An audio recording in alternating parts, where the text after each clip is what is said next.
নমস্কাৰ ইকক্সালে স্বাগতম ছাত্ৰ ছাত্ৰীসকল মই তোমালোকৰ জ্যোতি বাইদেউ আশা কৰো তোমালোক নিশ্চয় ভালে আছা আজি আমি আমাৰ মানৱ সৃষ্ট পৰিবেশ আৰু মানৱ সম্পদৰ শেষৰটো অংশ পঢ়িব লাইছো ছাত্ৰ ছাত্ৰীসকল এটো অংশত আমি কি পঢ়িম চাওহান এটো অংশত পঢ়িম আমি আমাৰ অসমৰ যিবিলাক শস্য আছে হেবিলাকৰ বিষয়ে বিশদভাৱে জানিম গতিকে এটো অংশত আমি উৎপাদিত শস্য যিমান আছে অসমৰ হেবিলাকৰ বিষয়ে অলপমান বুজি লম ঠিক আছে আৰু পঢ়িম আমাৰ ইয়াতে অসমত বানপানী হয় এই বানপানীৰ লগত আমি অৱস্থান কি দৰে কৰিব লাগে কি দৰে আমি মোকাবিলা কৰিব লাগে হেবিলাকৰ বিষয়ে আমি আলোচনা কৰিম ছাত্ৰ ছাত্ৰীসকল আমাৰ অসমৰ জলবায়ুৰ বিষয়ে তোমালোকে জানাই অসমৰ জলবায়ু বৰ ধুনীয়া হয় নে নহয় ইয়াতে আমাৰ ৰ'দ বৰষুণ সকলো সমান হয় বহুত গৰমো নহয় বহুত ঠাণ্ডাও নহয় হয় নে নহয় গতিকে এই ঠাইত আমাৰ কৃষি কাৰ্যৰ কাৰণে বহুত ভাল হয় কাৰণ ইয়াতে বৰষুণৰ পৰিমাণো বহুত বেছি হয় যিবিলাক ঠাইত বৰষুণ বেছি হেবিলাক ঠাইত কি হয় কৃষি কাৰ্য ভাল হয় এতিয়া চাও আহা অসমৰ ব্ৰহ্মপুত্ৰ আৰু বৰাক নৈ যিবিলাক উপত্যকা আছে যেহেতু আমি জানো যে অসমত দুখন নদী কি নদী আছিলে ব্ৰহ্মপুত্ৰ আৰু বৰাক তাৰে কাষত থকা উপত্যকা বিলাকক আমি ব্ৰহ্মপুত্ৰ নদী উপত্যকা আৰু বৰাক নদী উপত্যকা বুলি কওঁ য'ত মানুহ বসবাস কৰে গতিকে এই নদী উপত্যকাত বসবাস কৰা মানুহবিলাকৰ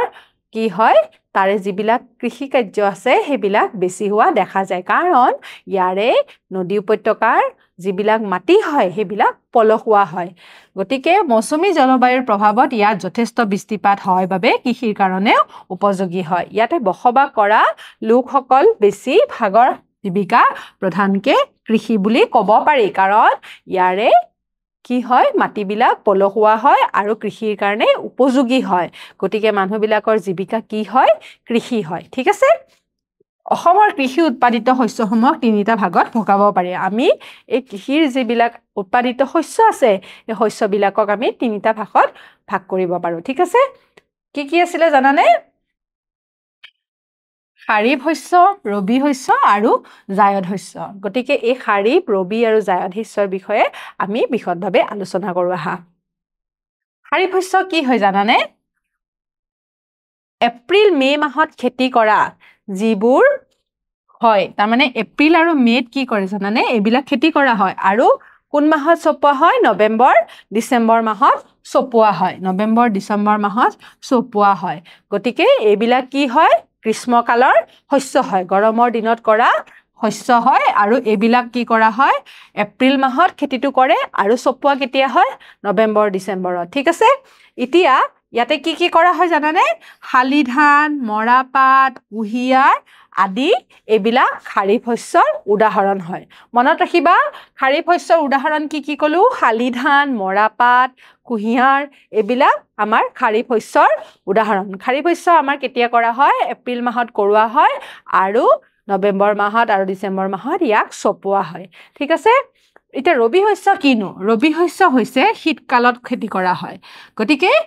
এইবিলাক আকৌ কি হয় যেতিয়া শীতকাল আহে শীতকাল আহাৰ সময়ত এইবিলাক কি কৰা হয় খেতি কৰা হয় গতিকে গ্ৰীষ্মৰ আৰম্ভণিতে আকৌ ইয়াক চপোৱা হয় গতিকে গ্ৰীষ্ম যেতিয়া আহিব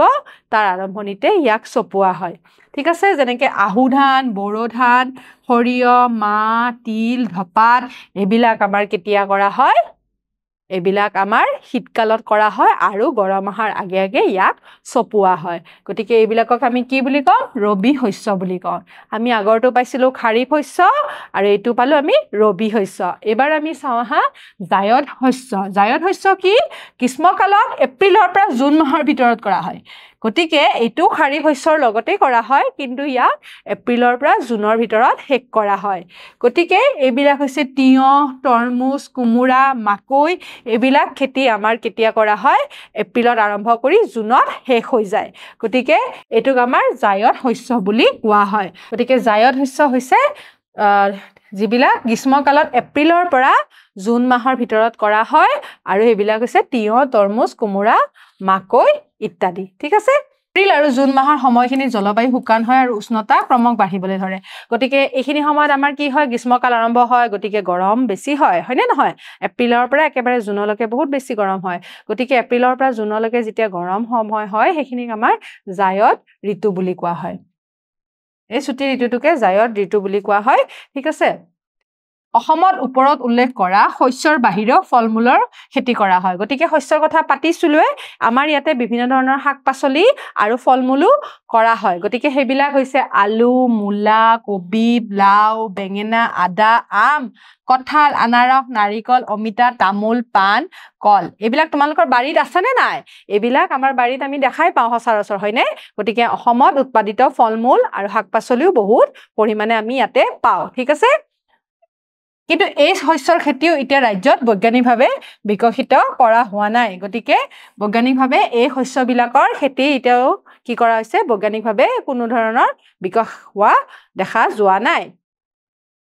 অসমত এতিয়াও কৃষি ব্যৱসায়িকভাৱে বিকশিত হোৱা নাই কাৰণ ইয়াৰ কাৰণ হৈছে প্ৰধান কাৰণবিলাক হৈছে জনমূৰি সীমিত মাটি গতিকে জনমূৰি হিচাপে মাটি বহুত কম আছে ঠিক আছে তাৰ পিছত বৰষুণৰ পানীৰ ওপৰত নিৰ্ভৰশীলতা তাৰ মানে আমাৰ ইয়াতে জলসিঞ্চন বহুত ভাল নহয় গতিকে যদিও আমাৰ পানীৰ ব্যৱস্থা আছে কিন্তু কিদৰে পানীখিনি সঞ্চয় কৰি আমাৰ খেতি কাৰ্যত ব্যৱহাৰ কৰিব পাৰে কৃষি কাৰ্যত ব্যৱহাৰ কৰিব পাৰে তাৰ কোনো বৈজ্ঞানিক ভিত্তি এতিয়ালৈকে কৰা হোৱা নাই গতিকে যদি আমাৰ ইয়াতে কৃষি কাৰ্যত বৈজ্ঞানিক ভিত্তি আনি দিয়া হয় তেতিয়া হয়তো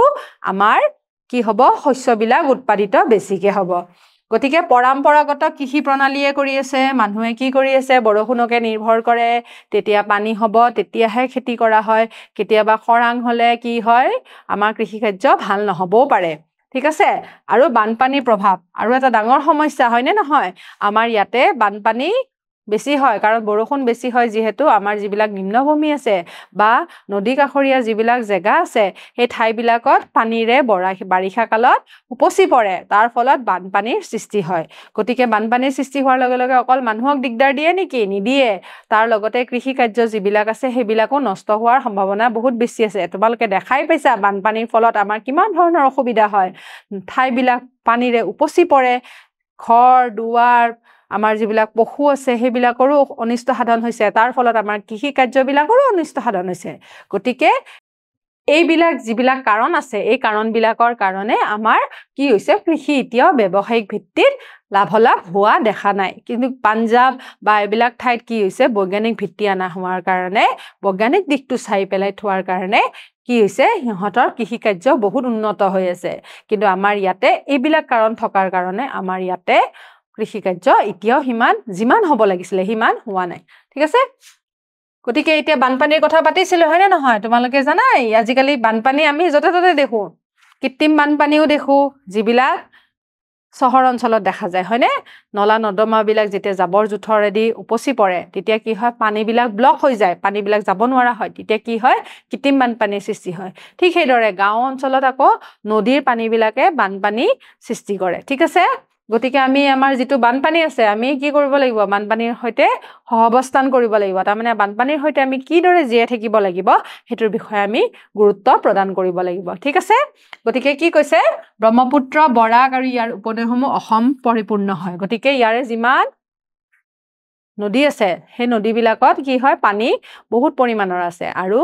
এই নদীবিলাক বৰষুণৰ সময়ত পানীৰে উপচি পৰে ঠিক আছে বাৰিষা কালত যেতিয়া দক্ষিণ পশ্চিম মৌচুমীৰ প্ৰভাৱত ইয়াত প্ৰচুৰ পৰিমাণৰ বৃষ্টিপাত হয় তেতিয়া কি হয় জানানে অসমৰ বিভিন্ন স্থানত পানীৰে উপচি পৰে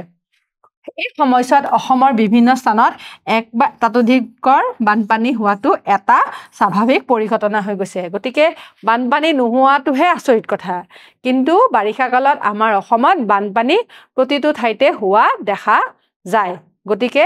এই বানপানী আমাৰ কিয় হয় যিহেতু আমাৰ দক্ষিণ পশ্চিম মৌচুমী বতাহৰ ফলত আমাৰ ইয়াতে অসমত কি হৈছে বৰষুণৰ প্ৰভাৱ বহুত বেছি হয় গতিকে ইয়াতে থকা যিবিলাক নদ নদী আছে আৰু উপনৈ আছে সেইবিলাক পানীৰে উপচি পৰে আৰু উপচি পৰাৰ ফলত আমাৰ তাৰে যিবিলাক দাঁতি কাষৰীয়া অঞ্চল আছে তাতে বানপানী হোৱা পৰিলক্ষিত হয় যিবিলাক নিম্নভূমি আছে তাতে পানীও জমা হৈ বানপানীৰ সৃষ্টি কৰিছে ঠিক আছে অসমত বানপানীৰ কিছু কাৰণ অসমৰ নদীসমূহ পাহাৰীয়া অঞ্চলৰ পৰা খনন কৰি অনা মাটি শিল বালিবোৰ কঢ়িয়াই আনি সমভূমি অঞ্চলত কি কৰে গোটাই ৰাখে গতিকে এইবিলাক বস্তুৱে কি কৰে যেতিয়া খনন হৈ আহে ঠিক আছে গতিকে অসমৰ নদীসমূহ পাহাৰীয়া অঞ্চলৰ পৰা খনন কৰি লৈ আনি থাকে তোমালোকে নদীৰ কাৰ্যত গম পাইছাই যেতিয়া কাষৰ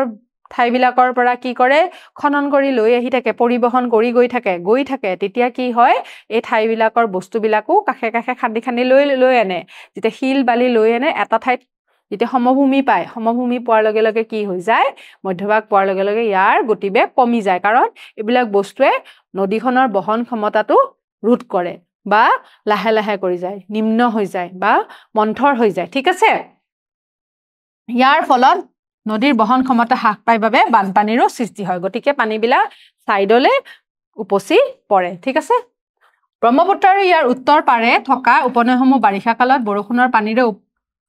পৰিও বৰফ গলা অতিৰিক্ত পানী বহন কৰে যাৰ বাবে দুয়ো পাৰ উপচি পৰি বানপানীৰ সৃষ্টি হয় গতিকে তোমালোকে জানা যিবিলাক উত্তৰ পাৰৰ উপনৈ আছে সেই উপনৈবিলাকত কি হয় জানানে আমাৰ হিমালয়ৰ পৰা কি হয় বৰফ গলিত যিবিলাক পানী আছে বৰফবোৰ গলাৰ ফলত যিবিলাক পানীৰ সৃষ্টি হৈছে সেই পানীবিলাক উত্তৰ পাৰৰ উপনৈবিলাকে লৈ আনি পেলাই আকৌ আমাৰ ব্ৰহ্মপুত্ৰ নদীত পেলাই দিয়ে গতিকে সেই উপনৈবিলাকত কি কৰে পানীৰ পৰিমাণটো বেছি হৈ যায় পানীৰ পৰিমাণ বেছি হোৱাৰ লগে লগে দাঁতিকাষৰীয়া অঞ্চলবিলাকত বানপানীৰ সৃষ্টি হোৱা দেখা যায় ঠিক আছে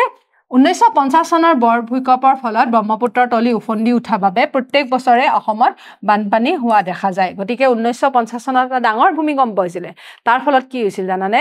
আমাৰ যেটো ব্ৰহ্মপুত্ৰৰ তলিখন উফন্দি উঠিছিল উঠি গৈছিল গতিকে উঠি যোৱাৰ কাৰণে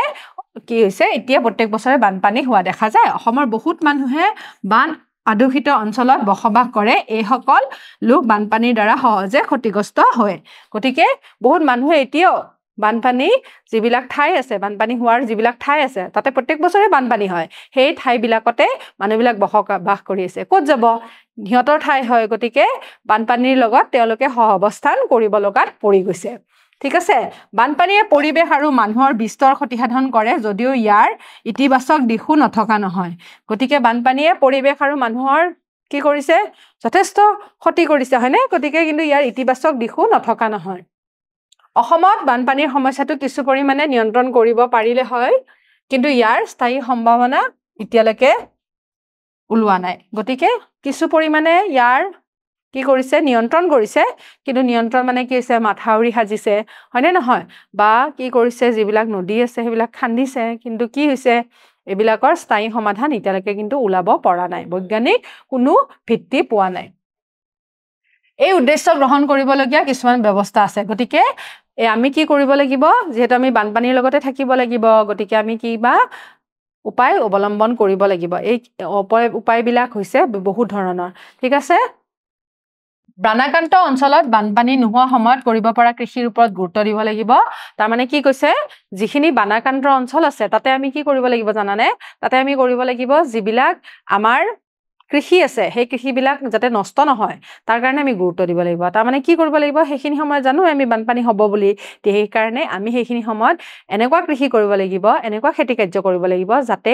আমি বানপানী হোৱাৰ আগতে সেই কৃষি কাৰ্য চপাব পাৰো বা শেষ কৰিব পাৰো হেতু হোৱাৰ লগে লগে কি হ'ব বানপানী অহাৰ লগে লগে আমাৰ কৃষি কাৰ্য নষ্ট নহব তাৰ ওপৰত আমি গুৰুত্ব দিব লাগিব তাৰছত দ্বিতীয় উপায়টো চাওঁচোন কি কৈছে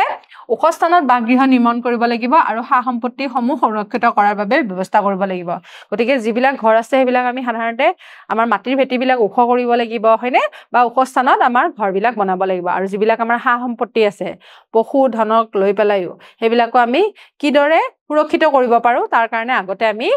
প্লেনিং কৰি থব লাগিব ঠিক আছে বানপানীৰ সময়ত মানুহ আৰু পোহনীয়া জীৱ-জন্তুৰে সৈতে ওখ সুৰক্ষিত স্থানত গৈ অস্থায়ীভাৱে আশ্ৰয় গ্ৰহণ কৰাৰ ব্যৱস্থা কৰিব লাগিব গতিকে আমি দেখাই পাওঁ আমি বহুত আশ্ৰয় শিবিৰ দেখা পাইছো গতিকে আমি যাতে সেই জায়গাটোলৈকে যাব পাৰো তাৰ কাৰণে আমি আগৰ পৰাই সাজু হ'ব লাগিব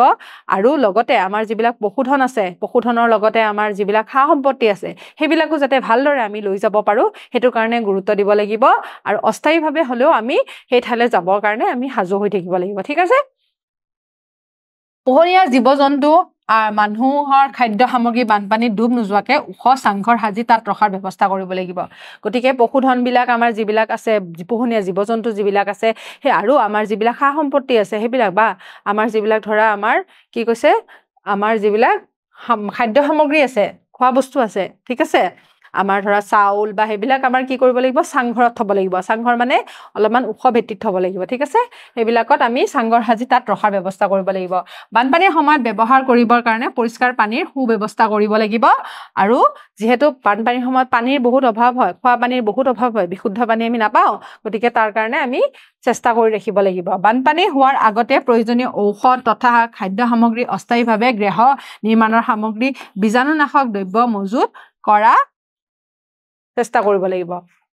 গতিকে আমাৰ কি হৈছে জানানে সেইখিনিত মহামাৰী বেছিকে দেখুৱা যায় গতিকে বিভিন্ন ধৰণৰ বেমাৰ আজাৰ হোৱাৰ চান্স বেছি আছে গতিকে আমি তাৰ কাৰণে ঔষধ পাতি লৈ পেলাইও সাজু হৈ থাকিব লাগিব তাৰপিছত প্ৰয়োজনীয় যিখিনি সামগ্ৰী আছে সেইখিনিও ৰেডি কৰি ৰাখিব লাগিব আমাৰ খাদ্য সামগ্ৰীও আমাৰ মজুত থাকিব লাগিব আৰু অস্থায়ী গৃহ নিৰ্মাণৰ কাৰণে আমাৰ যিখিনি বস্তু লাগে ঠিক আছে যিটো মানে ভাঙি সহজে পাতিব পাৰি বা সেইবিলাক ঘৰ বনাবৰ কাৰণে আমি আমাৰ হাতত কিছুমান বস্তু ৰাখিব লাগিব তাৰপিছত আমাৰ বীজাণুনাশক দ্ৰব্য যেনেকৈ ডেটল বা এনেকুৱা ধৰণৰ বস্তু সেইবিলাক বস্তু ৰাখি থব লাগিব যাতে মানে আমাৰ মহামাৰীয়ে কোনো অসুবিধা নিদিয়ে সেইটো কাৰণে আমি গুৰুত্ব দিব লাগিব ঠিক আছে ব্যৱহাৰৰ কাৰণে ব্যক্তিগতভাৱে নাও আৰু ভূৰ ৰাখিব লাগিব গতিকে যেহেতু বানপানীৰ সময়ত আমাৰ কি হয় আমাৰ স্থল পৰিবহনৰ ব্যৱস্থাটো একেবাৰে নাইকিয়া হৈ যায় ৰাস্তা পথ এইবিলাক কি হয় পানীত ডুব খাই যায় গতিকে নাওয়ে এটা আমাৰ বিকল্প ব্যৱস্থা হয় গতিকে নাও ভূৰৰ কাৰণেও আমাৰ ব্যৱস্থা কৰি ৰাখিব লাগিব আগতে বনাই মেলি ঠিক কৰি থব লাগিব কৰ্তৃপক্ষৰ নিয়ন্ত্ৰণ কক্ষৰো ফোন নম্বৰ লগত ৰাখিব লাগিব চৰকাৰৰ পৰা যিবিলাক নিয়ন্ত্ৰণ কক্ষ থাকে ধৰা কিবা এটা অসুবিধা হ'ল সেইবিলাক অসুবিধাৰ কাৰণে আমি ফোন কৰিবৰ কাৰণে আমাৰ যিহেতু বানপানী দুৰ্যোগ ব্যৱস্থাৰ কাৰণে আমাৰ চৰকাৰে কিছুমান ফোন নম্বৰ দি থৈছে যাতে মানে সেই স্থানত গৈ পেলাই আমাক সহায় কৰিব পাৰে সেই নিয়ন্ত্ৰণ কক্ষৰো ফোন নম্বৰটো আমি লগত ৰাখিব লাগিব বানপানীৰ সম্ভাৱ্য বিপদৰ পৰা হাত সাৰিবৰ বাবে সাঁতুৰিবলৈ শিকিব লাগিব গতিকে সকলোতকৈ ডাঙৰ কথা আমি সাঁতোৰটো শিকিব লাগিব গতিকে সাঁতুৰিব যেতিয়া শিকিম আমি তেতিয়া আমাৰ কি হ'ব এনেকৈ বানপানীত আমি কোনো কাৰণত আমি বিপদত পৰিব নোৱাৰিব পাৰোঁ বিভিন্ন প্ৰচাৰ মাধ্যম যোগে প্ৰচাৰিত বাতৰি সম্পৰ্কে প্ৰয়োজনীয় খবৰ ৰাখিব লাগিব গতিকে বানপানী অহাৰ আগতেই আমি যদি গম পাওঁ যে ঠিক আছে অহা সপ্তাহত বা অহা কাইলৈ বা অহা পৰহিলৈ আমাৰ কি হ'ব বহুত বৰষুণ হ'ব তেতিয়া আমি সেইকাৰণে আমি এতিয়া সাজু হ'বৰ সময় হৈ গ'ল গতিকে আমি আগতীয়াকৈ যদি আমি বতৰৰ বাতৰিটো পাই থৈ দিওঁ তেনেহ'লে আমি গম পাম যে এইকেইদিনত আমাৰ বহুত বৰষুণ হ'ব আমি বানপানী হ'ব পাৰে আমাৰ অঞ্চলত গতিকে তাৰ কাৰণে আমি সাজু হ'বলৈ হ'ল গতিকে আমি বতৰৰ বাতৰিখিনি লগতে ল'ব পৰা ব্যৱস্থা কৰি থ'ব লাগিব ঠিক আছে বড়ো ধান কি উৎপাদিত শস্যৰ উদাহৰণ হয় বড়ো ধান আমাৰ কি উৎপাদিত শস্য হয় ৰবি শস্য জায়দ শস্য নে খাৰিফ শস্য বড়ো ধান আমাৰ ৰবি শস্য হয় ঠিক আছে গতিকে এইটো আমাৰ শীতকালত আৰম্ভ কৰে আমাৰ গ্ৰীষ্মকালৰ আৰম্ভণিৰ আগতে এই ধান কি হয় চপোৱা হয় ঠিক আছে দ্বিতীয় প্ৰশ্নটো চাওঁ আহা খাৰিফ শস্য কোন মাহত কৰা হয় খাৰিফ শস্য আমাৰ কি মাহত কৰা হয় এপ্ৰিল মে মাহত আৰম্ভ কৰা হয় আৰু নৱেম্বৰ ডিচেম্বৰত আমাৰ চপোৱা হয় গতিকে ইয়াৰে উত্তৰ হ'ব এপ্ৰিল মে আৰম্ভ কৰা হয় গতিকে এপ্ৰিল মে কৰা হয় ঠিক আছে তৃতীয় প্ৰশ্নটো চাওঁ আহা তৃতীয় প্ৰশ্নটো হৈছে বান নিয়ন্ত্ৰণৰ বাবে আমাৰ কি বোৰ্ড অসমত প্ৰতিষ্ঠা কৰিছে গতিকে বান নিয়ন্ত্ৰণৰ বাবে আমাৰ এটা বোৰ্ড প্ৰতিষ্ঠা কৰিছে সেই বোৰ্ডটোৰ নাম কি জানানে আমাৰ নদীখনৰ নামেৰে জনাজাত ব্ৰহ্মপুত্ৰ বোৰ্ড এই ব্ৰহ্মপুত্ৰ বোৰ্ড অসমৰ গুৱাহাটী বা বশিষ্ঠ চাৰিআলিত অৱস্থিত গতিকে এই বোৰ্ডে আমাৰ যিবিলাক বানপানী হয় অঞ্চল হয় সেই অঞ্চলত কি ধৰণৰ সুবিধা প্ৰদান কৰিব লাগিব মানুহবিলাকক কি ধৰণে আমাক সুবিধা দিব লাগিব বানপানীৰ সময়ত কি অসুবিধা হৈছে সেইবিলাকৰ কথা চিন্তা কৰিব লাগিব এই বোৰ্ডে কি কৰে নিয়ন্ত্ৰণৰ বাবে কিছুমান উপায় অৱলম্বন কৰে ঠিক আছে ছাত্ৰ ছাত্ৰীসকল আজিলৈ ইমানেই ধন্যবাদ